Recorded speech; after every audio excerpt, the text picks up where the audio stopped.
So just thinking about policy choices, and policy doesn't always mean national or state government, even a very local community group could be making policy choices.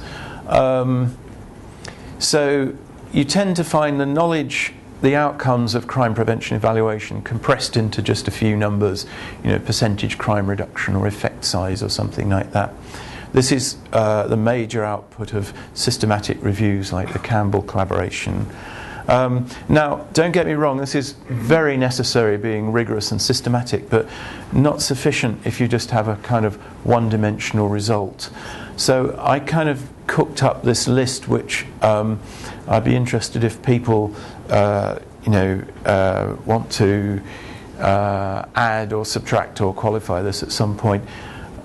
The main thing, obviously, is selecting interventions which are effective, cost-effective, and benefit outweighing cost. You want interventions which can be targeted efficiently on the causes of the problem. You want to be able to prioritise on harm and the needs of victims and the needs of wider society.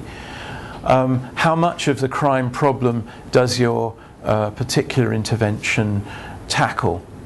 Does it just tackle the high crime areas, or does it tackle crime even in the low crime areas where you might get a greater proportion of national burglary problems covered, let's say? Is it broad or narrow in scope, like a sort of broad or narrow spectrum antibiotic? How adaptable is it? Is it proofed against social or technical change, or is it sort of hostage to adaptive offenders finding ways around it? What time scale do you want it to have impact over? Quick and dirty, immediate, or slow, as in some youth crime interventions, which may take 5 or 10 years. There's not necessarily the right answer in all of these. Some of them there is, but some of them it's horses for courses. Are the policies sustainable financially and in human resource terms? Do they avoid undesirable side effects? And how do you trade off with other policy values like inclusivity or low carbon? If you're blasting away on high energy street lights in the hope to prevent crime, that's obviously coming up against climate change issues. Maximising the legitimacy and acceptability of your actions. Ensuring policies are deliverable in rollout terms. It might be a great policy, but if it really is very tricky to actually get people to implement it on the ground, then that's a serious issue for decision making. So that's kind of selection of interventions to implement. Now on to replication and innovation issues. So as I said, success stories are very hard to deliver, and if you look at reports of some of these success stories, in many cases the interventions and descriptions of the interventions are quite difficult to get to grips with. There may just be a short glossy report and you can't actually connect with the rationale of problem to causes to intervention. The evaluations don't tell you a lot quantitatively or qualitatively. You often find that when you come to look at crime prevention results, they're just sort of piled up in a heap rather than synthesised into proper knowledge framework. And worst of all, cookbook replications, where you try and copy a success story literally rather than following the intelligent process, thinking about the causal mechanisms that made it work and how you can trigger these in your context. And you get limited innovation. I mean, I looked at about 2,000 crime prevention schemes in the Safer Cities programme, and the number of times I saw the same publicity campaign or whatever, it was actually quite tedious. But occasionally you get novelties like crime prevention puppet shows, or Fish Watch was another one. I don't know, it was sitting in front of an aquarium, or whether I think it was preventing poaching in Wales, not of Wales. How do we actually design a knowledge system for practice, delivery and policy that actually gets to grips with these issues? And a kind of strategic thing here is what sort of practitioners are we actually designing for? And what seems to happen a lot now is treating practitioners as slightly dumb technicians with checkboxes and a short list of what they might look for and what they might do. I actually think it's better to equip them with generic principles and knowledge of how to do process, and then they can bring these principles together at their fingertips in every new context. It's a bit more challenging, but it's worth it in the end. It's a very patronising view of practitioners to think that they're only capable of doing a few limited things.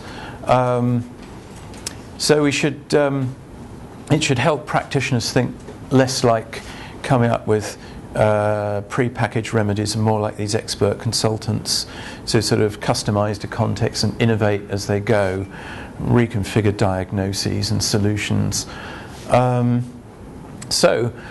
As I said, being in the design world, I start to think of not jumping straight into the framework, but how you actually might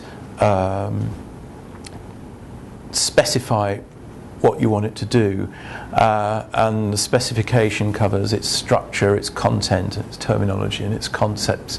There's a whole lot more in the forthcoming book. So thinking about structure of crime prevention community safety action, you can actually think at a number of levels. Practical methods, like this was a door lock fitting scheme or something like that. Generic principles, like we are hardening enclosures in the form of buildings. And then specific causal mechanisms. Is it working by deterrence? Is it working by physical blocking or discouragement, or what? So when we go with the content, and this is where you go back to those K's of knowledge, knowledge about crime and safety problems, knowledge of what works, linked quite closely to theory and mechanism. It's got to be in detail. Just a few glossy sentences won't convey the information that practitioners need for replication. It's got to be in context. Most project descriptions will say, we decided this.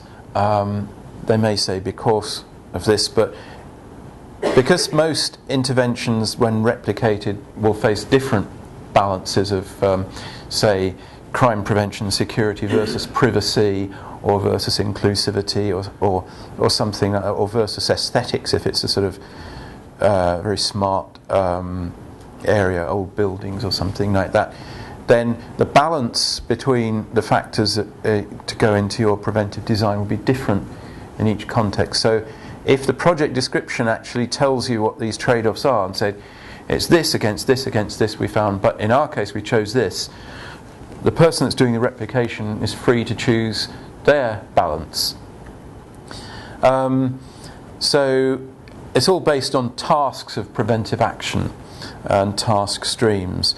And as I said before, salvaging knowledge from the wreckage, if you break down the good practice into elements, then you can get hold of and use information much more freely, much more innovatively.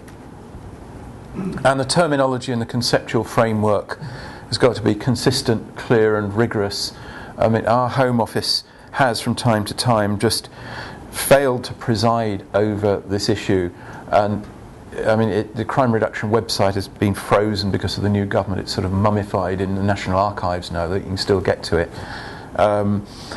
but you'll find that they just literally dump upon the practitioner about 6 or 7 different frameworks and say, well, you choose between these. Kind of abdication of responsibility there.